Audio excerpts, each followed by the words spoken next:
Yes, children, in today's class, let us try these on page number 148 on the topic congruence of triangles.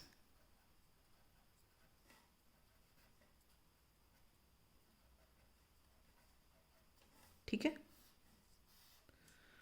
Now we start the question. The question number 1, it is measures of some parts of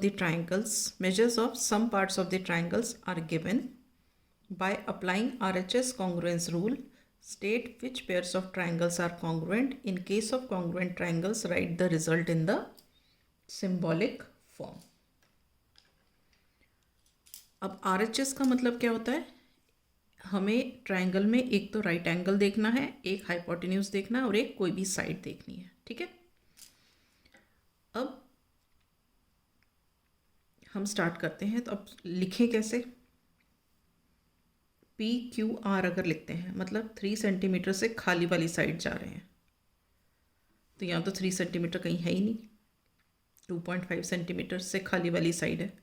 तो हम लिख देंगे यहाँ पे in triangle PQR and triangle DEF. ठीक है, PQ is not equal to DE since PQ is equal to 3 centimeters and DE is equal to 2.5 centimeters.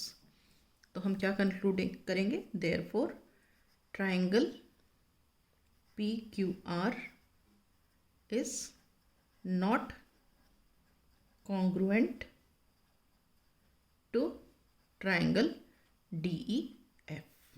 Is this clear? Now coming to the second part.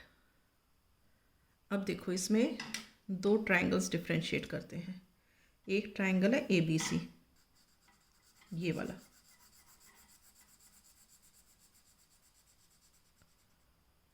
ठीक है, इसमें ये right angle है, right angle की opposite side ये hypotenuse है और ये साइड है.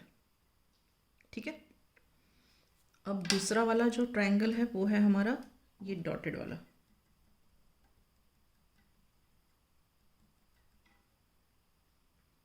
ठीक है, इसमें ये राइट एंगल है, इसकी ऑपोजिट साइड ये वाला हाइपोटेन्यूज हो गई और ये वन साइड हो गई.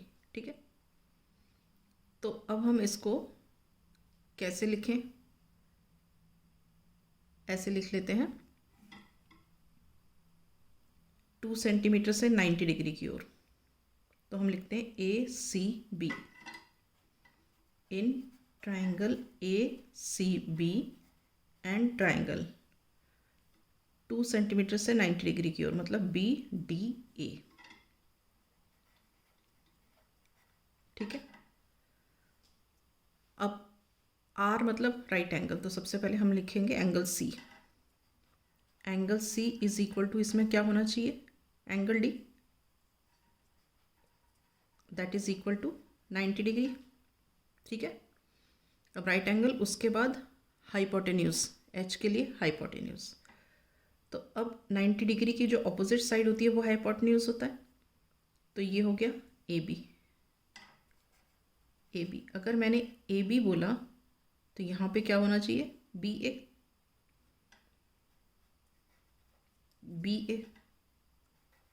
This is equal to AB और BA कितना है? 3.5 सेंटीमीटर्स.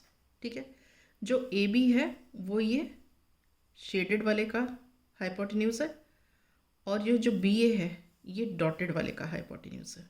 ठीक है, अब हम तीसरा क्या है? थर्ड साइड, ये वाली. ठीक है, अगर मैं बोलती हूँ CA, तो CA बोला तो यहाँ पे क्या हो जाएगा? DB. This is equal to how much? 2 centimetre. Right angle, hypotenuse, side. Okay, तो therefore triangle ACB is congruent to triangle BDA by RHS congruence criteria.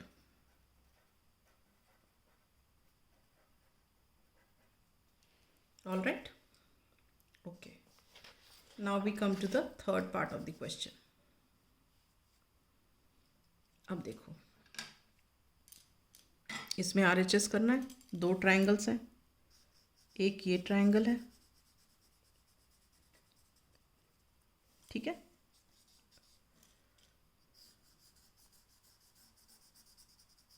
Right, और दूसरा ये ट्राइंगल है.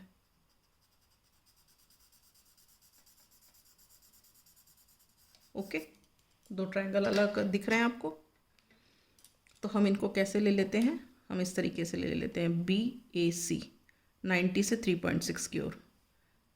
इन ट्राइंगल BAC, तो यहाँ पे 90 से 3.6 की ओर DAC and triangle DAC, BAC and triangle DAC.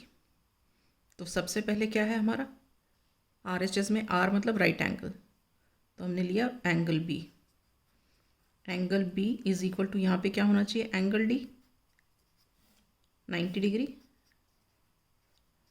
अब नेक्स्ट होना है 90 डिग्री के ऑपोजिट हाइपोटेन्यूज RH. तो ये हुआ, हमने अगर बोला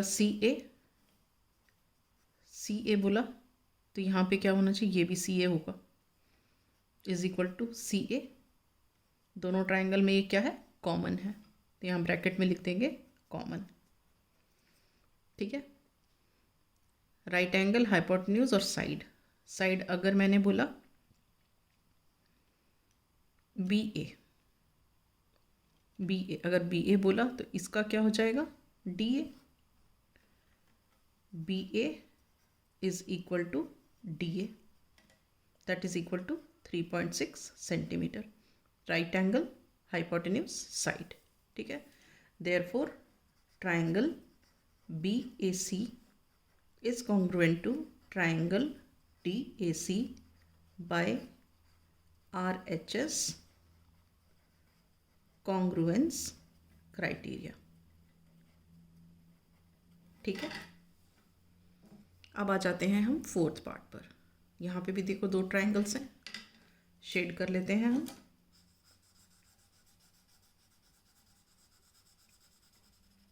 ठीक है, एक ये ट्राइंगल हो गया और दूसरा ये ट्राइंगल हो गया. All right. अब हम इसको कैसे ले लेते हैं? हम ऐसे ले लेते हैं PSQ PSR. तो हम लिखते हैं in triangle PSQ and triangle PSR. ठीक है. कॉमन से इधर, कॉमन से इधर.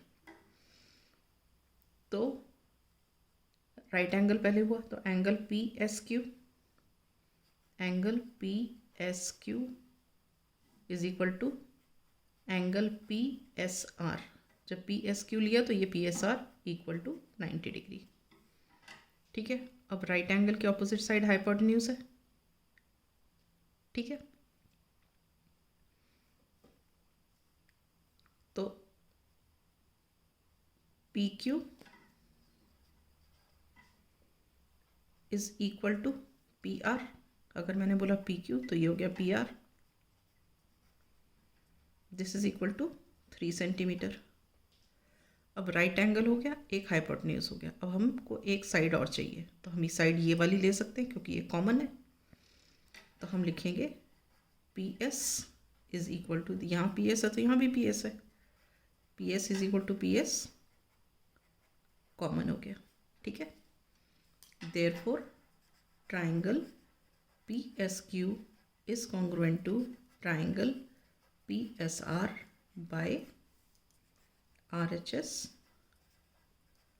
congruence criteria. Is this clear? Right. With this I wind up. In the next class I shall take up the next question.